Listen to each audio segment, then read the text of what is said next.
पाकिस्तान का साथ पड़ रहा भारी। भारत में जोरों से चल रहा बॉयकॉट तुर्की। जम्मू से लेकर महाराष्ट्र तक खुला मोर्चा कि जो कोई हमारे दुश्मन को मदद करेगा वो हमारा दुश्मन होगा, जो हमारे दुश्मन के साथ खड़ा है वो हमारा दुश्मन है। मैंने अभी भी कहा। ऑपरेशन सिंदूर के बाद भारत पाकिस्तान के बीच संघर्ष देखा गया। इस संघर्ष में तुर्की ने पाकिस्तान की खुलकर मदद की है और जिसको लेकर भारतीयों का अब गुस्सा फूट पड़ा है और भारत में बॉयकॉट तुर्की की मुहिम शुरू हो चुकी है। ग्राउंड हैंडलिंग की सेवा देती है, तो ये मूल स्वरूप से तो ये तुर्की की बेस है, बेस वाली ये कंपनी है।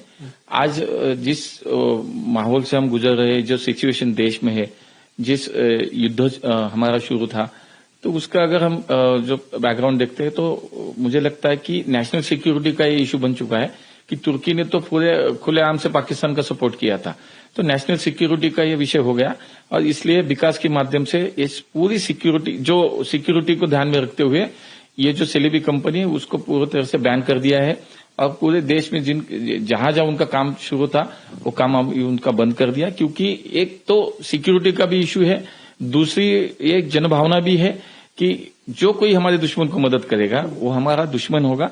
और इसीलिए मुझे लगता है कि व्यापारी हो, स्टेट गवर्नमेंट हो, सभी ने अभी ये निर्णय लिया कि तुर्की की कोई भी चीज, कोई भी सेवा हमें नहीं चाहिए। हम आत्मनिर्भर है, हमें हमारी व्यवस्था हम खुद करेंगे। लेकिन इसी को मद्देनजर रखते हुए ये भी सेवा जो है बहुत सारे एयरपोर्ट पे चल रही थी, आज विकास के माध्यम से हमारी मिनिस्ट्री की ओर से हमने वो बैन कर दिया, उसको कैंसिल कर दिया। आजकल एक ट्रेंड चल रहा है बॉयकॉट करने का टर्की का, तो उसकी वजह से हम लोगों ने सेब मंगाना बंद कर दिया है और जो डिमांड आती है पीछे से वो भी आना बंद हो गई है। अब जो सेब चल रहा है ट्रेंड में वो है हमारा इंडियन सेब कश्मीर का, और ना हम भविष्य में अब टर्की का कोई सामान मंगाएंगे ना उसको बेचेंगे। कारण यही है, इंडिया पाकिस्तान का युद्ध में उसने सपोर्ट किया पाकिस्तान का। कितने व्यापारी ऐसे ग्वालियर में होंगे जिन्होंने बॉयकॉट कर दिया? सर मेरे ख्याल से 10 से 12 लोग मंगाते हैं सेब ये वाला विदेशी, और मेरे ख्याल हर आदमी ने बॉयकॉट कर दिया इसका। व्यापारियों को नुकसान भी हुआ है? नहीं, कोई नुकसान नहीं हुआ क्योंकि हमारे पास ऑप्शन बहुत है। इंडियन सेब है, ये जो सेब रखा हुआ है अफ्रीका का है, साउथ अफ्रीका का, वाशिंगटन के एप्पल्स हैं, तो मेरे ख्याल नुकसान वाली तो कोई बात ही नहीं है इसमें। नुकसान जो भी होगा टर्की को ही होगा। हमने बॉम्बे से एक कंटेनर भरवाया था टर्की का, जिसमें हमें जब 8 मई 7 तारीख को जब ये हुआ, टर्की ने हिंदुस्तान के प्रति गद्दारी दिखाई तो हमने उतरवा दिया पूरा माल। अब हम कश्मीरी बेच रहे हैं और बाकी साउथ अफ्रीका, यूएसए वगैरह सब बेच रहे हैं। अच्छा, कितने व्यापारी हैं यहाँ पे जो इस तरह मंगाते थे? लेकिन अभी मैं तो डायरेक्ट बॉम्बे से मंगाता हूँ, बाकी 4-5 जने यहाँ दिल्ली से मंगा रहे थे, लेकिन सब ने बॉयकॉट कर दिया है।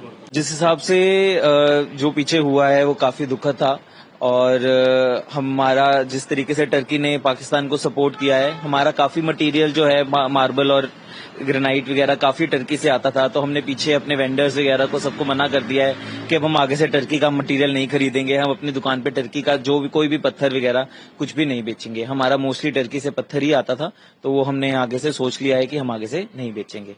क्या बाकी जगह भी इस तरह से हो रहा है? हर जगह मेरे ख्याल से काफी जगह मेरे को सुनने में भी आया है, मैंने पढ़ा भी है, देखा भी है कि काफी लोगों ने मना कर दिया है कि वो टर्की से कुछ भी जो ट्रेड करते थे, कुछ जैसे स्पाइसेस हो गए, पत्थर वगैरह हो गए, वो मना कर रहे हैं कि वो आगे से टर्की से कुछ भी इंपोर्ट वगैरह कुछ भी नहीं। Subscribe to One India and never miss an update.